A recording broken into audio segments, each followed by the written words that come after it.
Good morning, everyone. This is Father Nate, missionary priest in Italy. Today is November 15th of 2023, and we're celebrating Wednesday of the 32nd week in Ordinary Time. It's also the optional memorial of St. Albert the Great, Bishop and Doctor of the Church.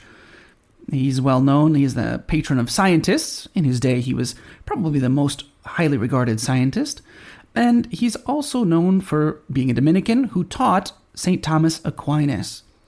The story is told that when his fellow classmates made fun of Aquinas' silence, they called him the dumb ox, Albert the Great replied, "Well, you call him the dumb ox, but one day he will fill the world with his bellowing," meaning his teaching.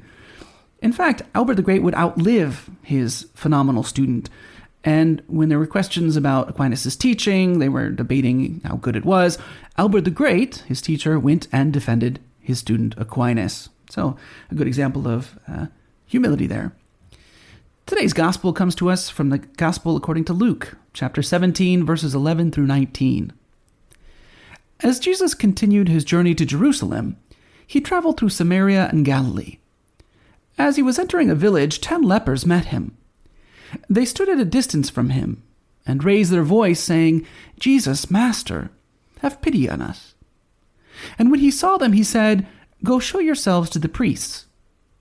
As they were going, they were cleansed. And one of them, realizing he had been healed, returned glorifying God in a loud voice. And he fell at the feet of Jesus and thanked him. He was a Samaritan. Jesus said in reply, 10 were cleansed, were they not? Where are the other 9? Has none but this foreigner returned to give thanks to God?" Then he said to him, "Stand up and go. Your faith has saved you." Today's gospel recounts for us the healing of the 10 lepers and the ingratitude of 9 who neglected to return to Jesus to give thanks. Now, there's a couple of things that call our attention.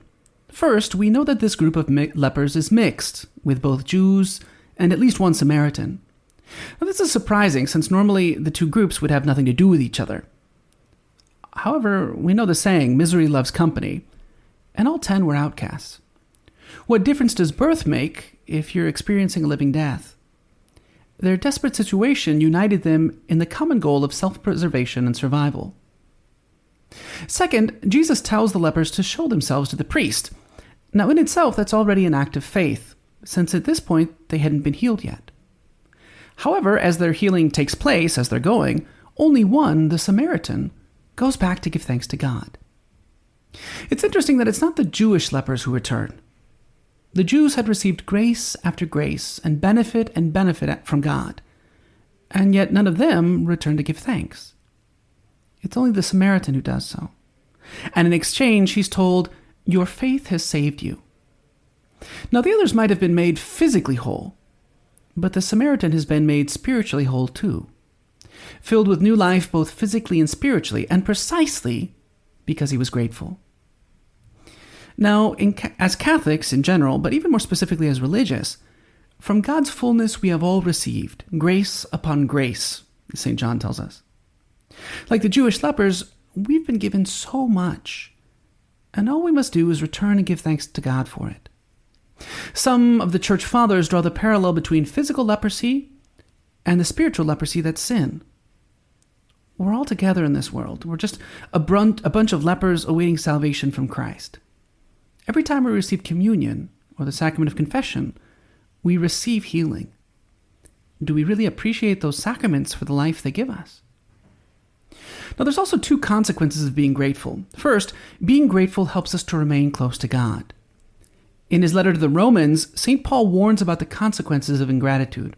He says, "Although they knew God, they did not accord him glory as God or give him thanks. Therefore they became vain in their reasoning, and their senseless minds were darkened. While claiming to be wise, they became fools."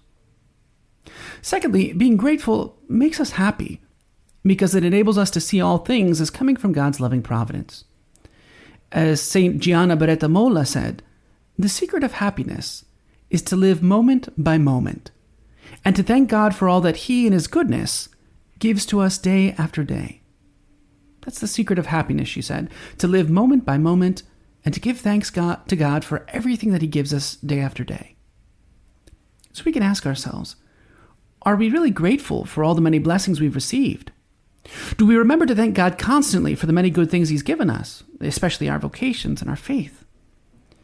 So today, through the intercession of Our Lady of Faith, let's ask for the grace to be grateful to God for His many blessings, and thus remain close to Him in this life and in the next.